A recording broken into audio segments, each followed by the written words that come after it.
Chapter 5 class 11th Newton के गति के नियम law of Newton's laws of motion.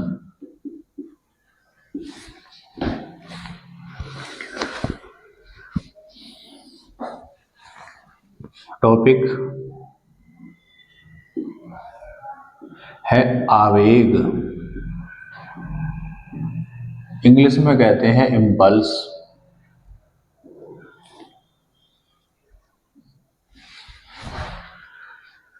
जरा समझेंगे।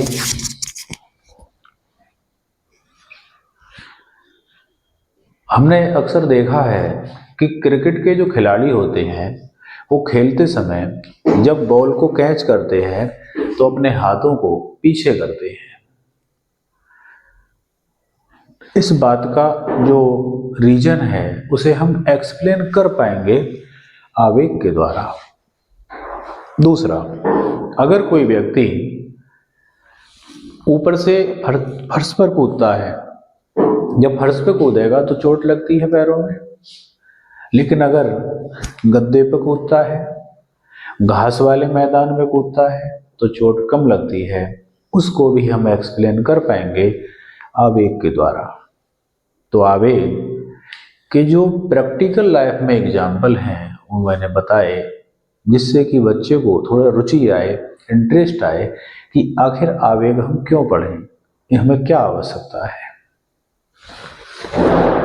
इसे डिफाइन कैसे किया जाए, तो इसका जो फॉर्मूला है वहां से कर दे रहे हैं डिफाइन।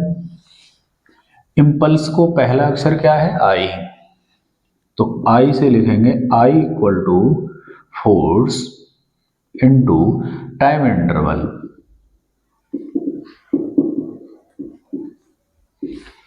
टाइम इंटरवल कहते हैं दो टाइम के डिफरेंस को। मान लीजिए मैं कूदा, गद्दे पर गिरा, ये फर्श है और ये गद्दा है। तो जब मैं गिरा गद्दे पर, उस समय 2 मिनट 1 सेकंड हो रहा था गिरने के बाद, और जब यहां दब के यहां आ गया तो हो गया टाइम 2 मिनट 2 सेकंड। तो गद्दे को दबने में कितना टाइम लगा, 1 सेकंड। कैसे पता लगा, इस टाइम में से ये टाइम घटाने के बाद, तो वही कहलाएगा टाइम इंटरवल।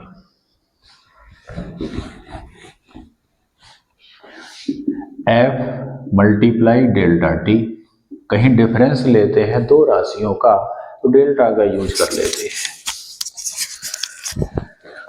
डेफिनेशन क्या हुई, किसी पिंड पर, किसी बॉडी पर लगाए गए बल और समय अंतराल के गुणनफल को उसका आवेग कहते हैं। The product of force exerted on a body and the time interval is called impulse। परिभाषा क्या हुई, किसी पिंड पर लगाया गया बल एवं समय अंतराल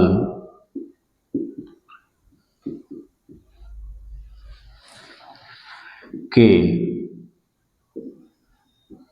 गुणनफल को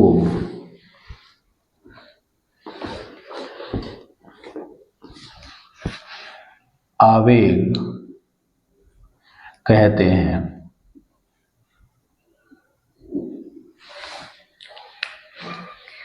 आवेग कहते हैं। आई से रिप्रेजेंट करते हैं, ये फॉर्मूला हो गया। अब इसमें फोर्स आ रहा है, फोर्स है वेक्टर क्वांटिटी, सदिश राशि, ये टाइम है अदिश राशि। तो सदिश राशि जब ये है तो ये भी सदिश हुआ। कैसी राशि है? सदिश राशि। सदिश राशि है तो इस पे वेक्टर लगा के जब लिखें तो कैसे लिखा जाएगा? तो लिखा जाएगा vector I equal to vector f into delta t. तो ऐसे लिखा जाएगा। फिर बात उठती है कि इसका मात्रक क्या होना चाहिए, यूनिट क्या हो? तो बल का यूनिट होता है न्यूटन और टाइम का होता है सेकंड। तो यूनिट हो गया न्यूटन इंटू सेकंड।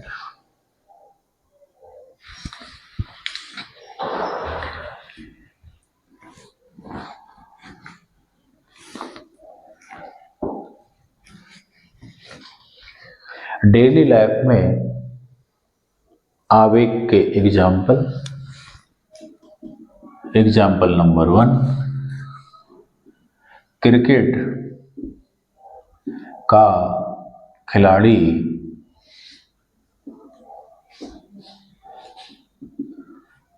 गेंद को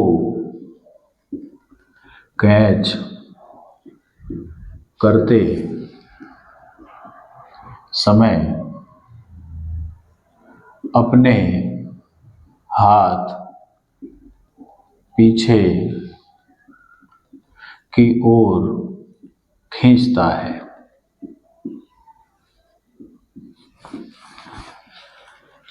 जरा एक्सप्लेन कर लें आखिर ऐसा क्या है, पीछे हाथ खींचने से क्या होगा? तो फॉर्मूला लिखा मैंने I equal to F into delta T. जब वो हाथ पीछे खींचेगा तो इधर से बॉल आ रही है, ये बॉल आ रही है, तो हाथ जब पीछे को खींचेगा तो बॉल के हाथ तक आने में टाइमिंग बढ़ जाएगी, टाइम बढ़ जाएगा। वहीं हाथ रखेगा तो जल्दी आ जाएगी, पीछे कर लेगा थोड़ा टाइम बढ़ जाएगा, 1 आध सेकंड का टाइम बढ़ेगा। टाइम बढ़ने से फोर्स घट जाएगा, क्योंकि फोर्स और टाइम में इनवर्सनली प्रोपोर्शनल का रिलेशन है। इन दोनों में एक बढ़ेगा तो एक घटेगा। तो इसका रीजन है कि हाथ पीछे खींचने से टाइमिंग बढ़ जाती है बॉल पकड़ने की, जिसके कारण फोर्स कम लगेगा। बॉल हाथ पर फोर्स कम लगाएगी और हाथ में चोट कम लगेगी।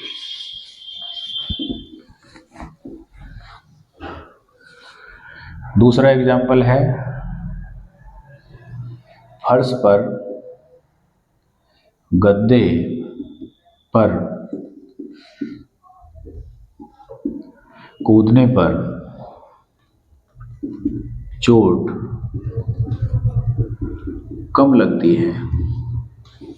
इसका भी रीजन यही है, गद्दे पे जब कूदेंगे तो गद्दे को दबने में टाइमिंग लगेगी तो टाइम बढ़ जाएगा, फोर्स घट जाएगा, फोर्स घट जाएगा तो तलवों में चोट कम लगेगी। तो इस प्रकार हम एक्सप्लेन कर पाते हैं इन बातों को।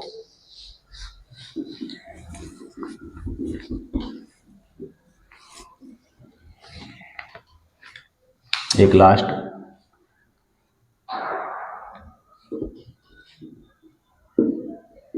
संवेग और आवेग आई में संबंध।